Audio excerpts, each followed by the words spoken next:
l'invité de la matinale. KTO Radio. Connaissez-vous l'impératrice Zita, dernière impératrice du royaume d'Autriche-Hongrie, celle qui fait l'objet d'un procès en béatification depuis 2008, est au cœur des rencontres de Solesmes 2025. C'est le rendez-vous annuel de l'association pour sa béatification qui a lieu à la marbrerie de l'abbaye Saint-Pierre de Solesmes en Sarthe. Notre invité, l'abbé Jacques Olivier, y participe. Bonjour père. Bonjour. Merci d'être avec nous. Vous êtes en effet le postulateur de la cause. On fait le choix d'en parler car la figure de l'impératrice Zita n'est pas très connue en France. Tout à fait. En France, on ignore un peu qui est cette impératrice. Et la dernière impératrice d'Autriche-Hongrie, mais qui est une très belle figure. En un mot, qui est-elle ? Zita est une jeune femme qui se marie à Charles et qui va être impératrice pendant quelques années jusqu'à partir en exil et finalement vivre toute sa vie dans le veuvage, une belle fidélité au moment où les empires s'effondrent après la Première Guerre mondiale. Et quand vous parlez de ça, vous parlez de l'empereur qui est également le dernier empereur du royaume d'Autriche-Hongrie ?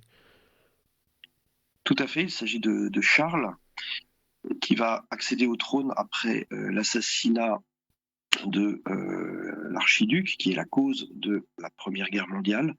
Il va être empereur après de 1916 à 1918 et après partir en exil où il va mourir. Après quelques tentatives de restauration, son procès de canonisation a été introduit et il est désormais bien heureux. Il y a l'histoire donc avec un grand H et il y a leur histoire, l'histoire de ce couple empreint de spiritualité. Quel rapport entretiennent-ils avec le Seigneur ? La question de la sainteté est au cœur de leur vie. Dès le début, dès leur mariage, ils se font une promesse. Maintenant, il faut nous aider mutuellement à gagner le ciel. Ils se disent ça la veille de leur mariage et c'est un très beau programme peut-être pour les couples. C'est un secret peut-être de leur amour conjugal et peut-être aussi de leur sainteté mutuelle. Et qu'en est-il de Zita plus particulièrement, de son rapport à la foi ? Zita est évidemment issue d'une famille chrétienne, elle-même pratique de nombreuses vertus. Elle est un admirable exemple de foi, d'espérance, de charité. On peut aussi voir chez elle une très grande force d'âme. Elle va avoir une vie, on pourrait dire, remplie d'épreuves.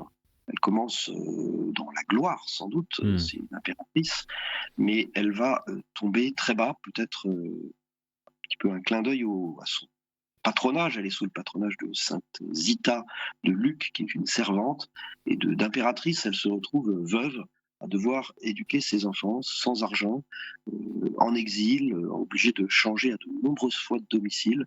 Et elle va garder là-dedans une grande sainteté, un grand abandon, une grande confiance dans la providence divine. C'est ce qui est admirable, édifiant selon vous dans la vie de l'impératrice Zita ? Particulièrement. Je crois que c'est particulièrement un exemple pour les gens qui traversent des épreuves. On a l'image d'un empereur, d'une impératrice comme des gens qui sont glorieux, c'est vrai, mais seulement au début et encore très peu puisque la Première Guerre mondiale va profondément les marquer. Et de ce statut très important dans l'histoire européenne, elle va traverser les épreuves finalement peut-être ordinaires de la vie de beaucoup de gens, peut-être même davantage, parce que la descente est plus grande. Comment a-t-elle vécu les vertus chrétiennes ? Eh bien, tout le propre du procès de béatification est de montrer qu'elle les avait vécues d'une manière admirable. Alors, il y a une enquête là-dessus, justement, pour recueillir des témoignages, pour avoir des petites anecdotes, les détails, ce que les gens disent d'elle, finalement, comment est-ce que ça s'est manifesté. Moi, je dirais qu'on est d'abord dans cette vie chrétienne fondée sur les sacrements, sur une foi solide, animée par les sacrements, par la vie de la grâce, en particulier l'Eucharistie, et par cette confiance en Dieu en toutes choses. Quand une épreuve vient, chaque fois qu'il faut changer de pays, finalement trouver des solutions dans les épreuves, on voit cette confiance que Zita a en Dieu. C'est peut-être là un trait particulier que je pourrais signaler. Vous parliez, père, des témoignages. Que racontent les témoignages d'action de grâce à la suite de son intercession? Alors ça, c'est pas tout à fait pareil, mais effectivement, beaucoup de gens invoquent aujourd'hui, on peut prier la servante de Dieu, Zita, pour demander des grâces. Et beaucoup de gens ont obtenu ces grâces. On a des témoignages, des gens qui nous écrivent en disant voilà qu'elle a veillé sur telle ou telle personne, qu'elle a accompagné tel ou tel couple en difficulté, qu'elle a obtenu telle ou telle grâce de guérison. Ça, c'est des choses des témoignages que l'on a aujourd'hui sur son intercession auprès de Dieu dans le ciel. En tout cas, on écoute ces témoignages et l'Église euh, pourra prendre le temps de les examiner, de juger de leur profondeur. Et qu'est-ce que ces témoignages et cette cause en béatification disent du rayonnement de l'impératrice Zita? Eh bien, la sainteté, elle est pour tous. Donc finalement, elle vient nous toucher là où nous sommes. Et pour tous les saints, on se pose toujours cette question, finalement, est-ce qu'ils sont connus, est-ce qu'ils nous touchent dans notre vie? Est-ce qu'ils nous rejoignent? Est-ce qu'on les connaît d'abord? Est-ce qu'on aurait envie de les imiter? Qu'est-ce qu'ils nous apprennent par leur exemple? Et c'est vrai que les vertus héroïques de Zita, qu'on essaye de regarder, de contempler, c'est un exemple pour que nous-mêmes, on puisse vivre la même chose. On est tous appelés à la sainteté, finalement. Il y a une exemplarité, c'est d'ailleurs ce que Saint Jean-Paul II, le pape, qui a beaucoup œuvré pour mettre en œuvre la canonisation de Charles, sa béatification d'abord, cet exemple qui soit donné, et aussi pour Zita, il disait qu'il soit un exemple pour nous tous, voilà, surtout pour ceux qui aujourd'hui en Europe ont la responsabilité politique. Donc, il y avait cette idée qu'on pouvait admirer à la fois leur gouvernement, à la fois leur vie de famille, à la fois leur héroïcité dans les souffrances, et peut-être que là, chacun d'entre nous peut être rejoint dans quelque chose. Pas forcément dans tous les aspects de sa vie, mais dans une chose, peut-être les mères de famille qui se retrouvent dans une difficulté avec un certain nombre d'enfants Zita, elle avait tous ses enfants à s'occuper seule comme veuve. On évoquait le rendez-vous annuel de l'association qui porte la cause de l'impératrice Zita en début d'interview, organisé chaque année à l'abbaye de Solesmes. Quel est son lien avec cette abbaye? Alors, Zita a un lien tout particulier avec l'abbaye de Solesmes parce qu'elle y vient régulièrement. C'est vraiment le cœur de sa vie spirituelle. Elle a trois de ses sœurs d'ailleurs qui vont rentrer comme religieuses.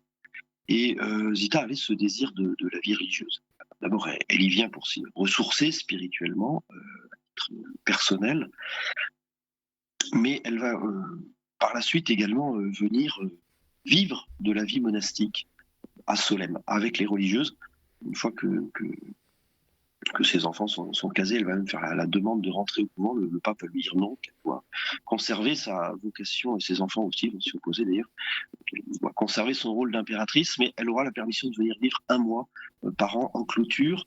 Donc vraiment de vivre comme une moniale avec la même simplicité. Et les moniales racontent d'ailleurs qu'elles se souviennent de l'image qu'elles ont toujours de Zita, c'est Zita en train de les haricots, voilà, donc d'avoir et de partager avec elles des nouvelles du monde, mais vraiment donc d'avoir ce désir d'une vie retirée du monde, une vie intime avec Dieu, et ça elle le trouvait donc dans le couvent des bénédictines de Solesmes.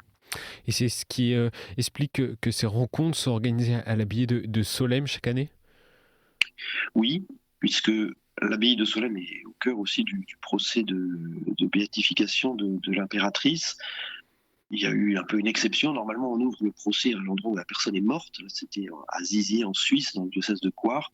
Et il a été décidé, compte tenu de cette proximité spirituelle, de ce cœur spirituel de la vie de Zita à Solesmes, et bien la cause soit ouverte dans le diocèse du Mans, et donc en France.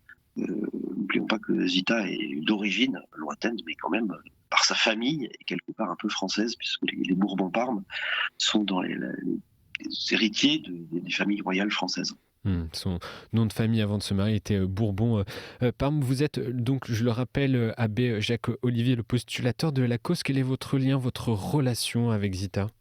Eh bien, je suis chargé de promouvoir sa cause, c'est-à-dire de montrer qu'elle est belle, d'en parler. Alors, je suis arrivé à ce poste il n'y a pas très longtemps, il y a seulement un an, en succédant à d'autres prêtres qui ont accompli les mêmes fonctions, finalement, on rentre petit à petit dans l'intimité d'une personne, et je crois qu'on est vraiment éclairé par sa sainteté. En fait, en étudiant sa vie, en entendant les témoignages, on est illuminé. Peut-être c'est ça que je pourrais dire à vos auditeurs, c'est que toute figure de sainteté, quand on s'en rapproche, eh bien, on est conquis. Il y a des fois des saints, on se dit c'est pas très intéressant, mais c'est surtout parce qu'on les connaît pas. Et quand on connaît mieux tel ou tel saint et qu'on rentre vraiment dans les détails de sa vie, eh bien alors on voit comment l'œuvre de la providence vient dans cette vie et comment ces gens répondent finalement oui à l'appel de Dieu. Et je crois que ça c'est le plus beau. Comment Zita a dit oui toute sa vie à Dieu, comme la Sainte Vierge Marie a dit oui à Dieu le jour où on vient la chercher. Aujourd'hui, où en est précisément l'avancement de la cause ? La cause, c'est un très gros dossier parce que l'impératrice a vécu donc dans de nombreux pays, de nombreux endroits, et donc il faut faire une enquête un peu partout. Donc la cause avance bien. Il y a l'étude de nombreux documents, de nombreuses lettres de l'impératrice, dans beaucoup de langues différentes. Il n'y a pas que le français, il y a aussi l'allemand, l'italien, l'anglais, le hongrois et beaucoup d'autres langues également. Donc l'enquête est assez longue. Plus la vie de la personne a été longue, ce qui est son cas, plus l'enquête est longue. Mais je pourrais dire aujourd'hui que l'enquête avance bien. On a pu examiner la plupart des archives que l'on connaît. Alors on essaie de voir s'il y a encore des morceaux qu'on ne connaît pas. Je dirais aujourd'hui qu'il y a un grand morceau qui a été fait, en tout cas pour la phase diocésaine, qui est la première partie de l'enquête. Et une dernière question, l'impératrice Zita intercède notamment pour la fidélité, la fécondité aussi des couples et des familles. En quoi sa vie, son message peuvent encore inspirer les jeunes couples et les jeunes générations d'aujourd'hui ? Zita a 8 enfants. Le dernier né alors que son père est mort subitement de maladie, l'empereur Charles, en exil. Je crois que Zita est un exemple de mère qui s'occupe de ses enfants. Face à l'adversité, on pourrait dire, elle a été à la fois mariée à l'Église, vraiment elle a vécu sous le regard de Dieu son mariage, elle va rester fidèle à son mari dans son veuvage, elle a toujours porté le noir jusqu'à sa mort avec une très grande fidélité. Donc il y a une image de fidélité, une image d'amour très profond, et puis cette image de la fécondité, elle transmet, et pourtant elle va s'occuper de ses enfants jusqu'au bout. Donc elle va être une mère, peut-être après une grand-mère, une arrière-grand-mère, et en ce sens, je crois qu'elle est vraiment un exemple à la fois de mère et d'épouse, avec des circonstances particulièrement difficiles qui montrent que finalement l'amour grandit sans doute dans les épreuves, notre amour à la fois du conjoint, des enfants, mais sans doute aussi de Dieu. Et peut-être que là, chacun vraiment en regardant de près sa vie peut trouver un exemple pour sa vie conjugale, pour sa vie de père, de mère. Et finalement, c'est un bel exemple pour notre vie aujourd'hui de générosité. Zita vit cette générosité de l'amour et très loin peut-être de l'égoïsme et d'un repli sur soi-même. Et en ce sens, elle est un bel exemple pour nous. Et on la connaît dorénavant un peu mieux grâce à vous. Merci monsieur l'abbé. Les rencontres de Solesmes qui chaque année font état de la cause en béatification de la servante de Dieu Zita et de sa spiritualité, de son histoire se déroulent donc aujourd'hui à l'abbaye de Solesmes en Sarthe. Rendez-vous auquel vous participez. Encore merci d'avoir été avec nous ce matin dans la matinale. Merci à vous.